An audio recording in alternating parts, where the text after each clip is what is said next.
Apolline Matin, l'invité de l'actu.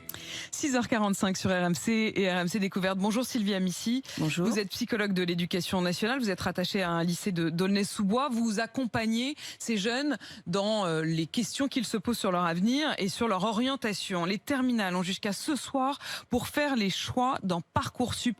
Comment on fait pour se projeter quand tout est bouché et quand on ne sait même pas si le bac 2021, mais 2020 pareil, va valoir quelque chose? Alors déjà, on est plus optimiste que ça. On se dit que tout n'est pas bouché. Parce que je pense que notre devoir en tant qu'adulte, nous on sait un petit peu comment la vie elle est construite. Les ados ils la découvrent, donc la première chose c'est de leur dire que non, tout n'est pas bouché et que leur bac, ça sera leur bac et puis de toute façon cette génération elle est là. Par contre, que là, ce qu'on leur demande de faire, c'est dans un contexte très particulier, qui est aussi donc celui du Covid, où ils n'ont pas eu forcément beaucoup de cours, ou pas tous les cours, où ils s'inquiètent de leur niveau, de leurs habitudes de travail, et aussi un contexte de réforme du bac qui fait qu'il y a peu de visibilité sur la façon dont les établissements d'enseignement supérieur vont les accueillir. Avec effectivement cette procédure de Parcoursup dont on comprend, Louis, que c'est un moment très angoissant.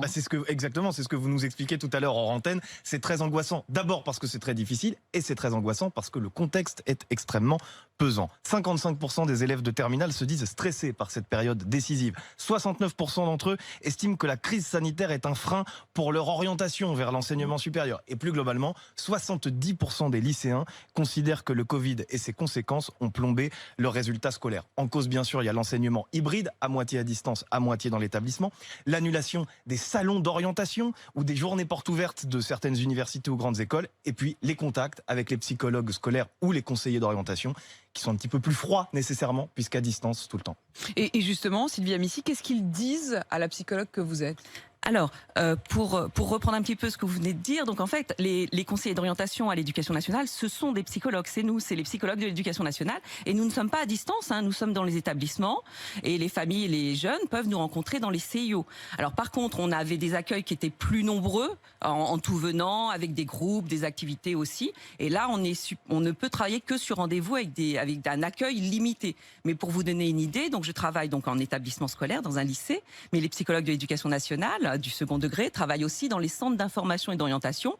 Et par exemple, pendant les congés scolaires, on a réussi à recevoir 200 jeunes sur une période de congés scolaires. Donc on est là, on est présent. Et qu'est-ce qu'ils viennent chercher auprès de vous? Qu'est-ce qu'ils vous disent? Alors, ce qu'ils viennent chercher...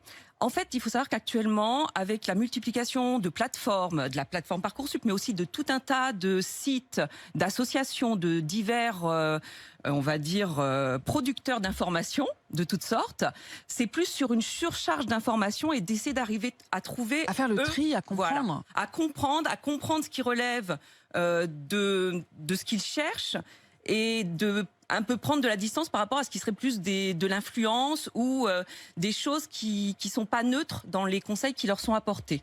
Qu'est-ce que vous leur dites? Est-ce que vous essayez aussi de trouver quels sont les métiers aujourd'hui qui représentent un avenir peut-être plus sécurisant pour eux? Alors, la question du métier, elle est complexe parce que déjà, Parcoursup, ce qui est posé dans Parcoursup, c'est pas une question de métier, c'est une question de vœux d'études d'enseignement supérieur. 10 vœux, c'est ça? 10 vœux, 20 sous-vœux, plus 10 vœux possibles aussi dans des filières en alternance, en apprentissage, avec la même manière. En fait, si on réussit à remplir le formulaire Parcoursup, on peut déjà considérer que ça vaut examen, quoi. Que vous avez déjà réussi à traverser la première étape et que vous êtes apte au travail, quoi. Alors, parce que ça a l'air d'être un parcours du combattant. Ce que vous dites, c'est important parce qu'on voit bien que par contre, ça va creuser des inégalités. C'est-à-dire que... c'est terrible, honnêtement c'est terrible. Enfin, je veux dire, on en rit parce que c'est cocasse, c'est-à-dire que c'est quand même fou que cet outil qui est censé être le premier outil pour rentrer justement dans le monde d'après, dans le monde des études et de la vie professionnelle, ce soit une épreuve. C'est une épreuve pour les parents comme pour les jeunes. Alors voilà, vous dites les parents comme pour les jeunes. Donc les parents ont une place et je pense qu'ils doivent être nombreux à se poser aussi des questions et pas plus qu'hier soir, nous faisions une nocturne dans le centre d'information et d'orientation où j'interviens également. Et j'avais un papa qui était très désemparé parce qu'effectivement, il voit le temps. C'est-à-dire que c'est dématérialisé la procédure, on est d'accord. Mais la dématérialisation demande du temps de concentration sur l'objet pour le faire.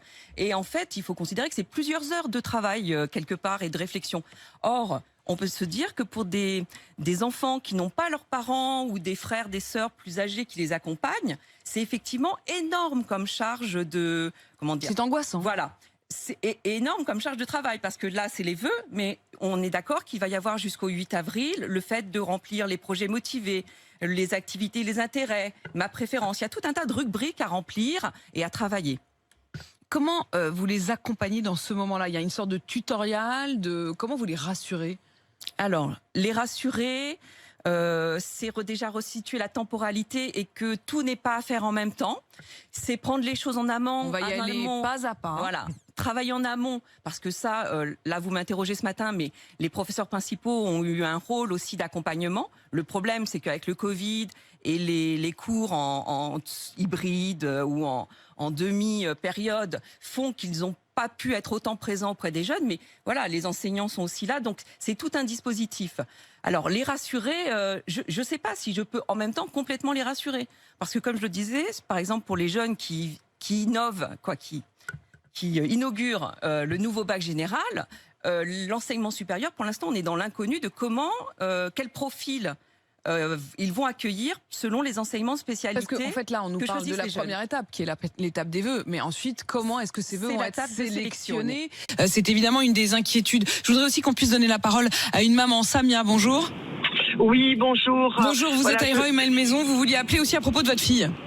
Ben voilà, qui est complètement désarçonnée depuis quelques jours, puisque nous venons d'apprendre, ma fille est en école qui est hors contrat, puisqu'elle est en sport-études, comme beaucoup d'écoles. Et on vient d'apprendre qu'en fait, tous nos enfants ne pourront pas bénéficier du contrôle continu et devront passer leur bac alors qu'ils n'y sont pas du tout préparés, qu'ils ont eu, comme tous nos jeunes, des cours en visio et qu'elle est complètement stressée, qu'elle a baissé les bras et qu'elle est, comme beaucoup d'enfants, complètement angoissée à l'idée de devoir passer le bac et qu'elle trouve complètement injuste par rapport aux autres élèves qui sont en terminale en école d'État. Voilà. Et on vient de l'apprendre le 27 février et on pense que nos enfants, eux, ne sont pas impliqués dans le Covid. Donc c'est complètement injuste. Voilà. Vous le vivez comme une injustice et vous ne savez pas forcément quoi dire à votre fille, en fait. À ma fille, non, qui pourtant, elle était très motivée.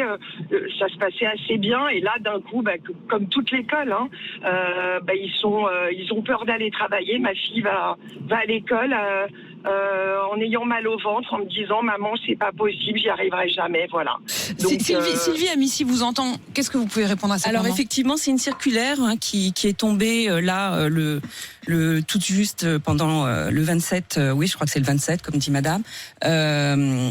Qui, pour les jeunes qui sont en cours distanciel, dans tout un tas de conditions particulières, vont eux être effectivement devoir passer les épreuves en finale, alors que les élèves scolarisés, là elle vous parle des élèves qui sont en distanciel, qui sont en distanciel, ou sous des modalités hors contrat, alors que pour les autres jeunes c'est en contrôle continu. Mais il faut savoir que le contrôle continu fait peser aussi beaucoup d'anxiété sur les jeunes, parce que le contrôle continu pour des jeunes, pareil, de la même manière, qui sont malades, qui ont Covid, qui sont sur des périodes comment on appelle ça, de cas contact, eux aussi ils vont rater les cours. C'est-à-dire que le contrôle continu n'est pas non plus... En fait, aucune des solutions n'est vraiment satisfaisante. On est dans une période de crise, de toute façon, il y a toujours aucune situation ne peut être satisfaisante. Mais comment on rassure, juste quand même un mot, cette jeune fille avant de partir en cours? Comment on fait pour la rassurer? Comment est-ce qu'une maman peut rassurer? Cette maman, c'est de lui dire que la situation est comme ça, qu'effectivement, de toute façon, elle ne serait pas en distance, il y aurait d'autres questions qui se poseraient. Lui donner plutôt confiance et voir les choses positivement.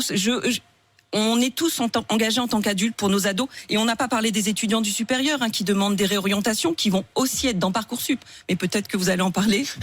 Merci beaucoup en tout cas pour ces réponses. Merci à Samia. Courage à votre fille, bien sûr. Sylvie Amici, psychologue de l'éducation nationale. Vous êtes rattachée à un lycée à Aulnay-sous-Bois. Merci pour ces réponses.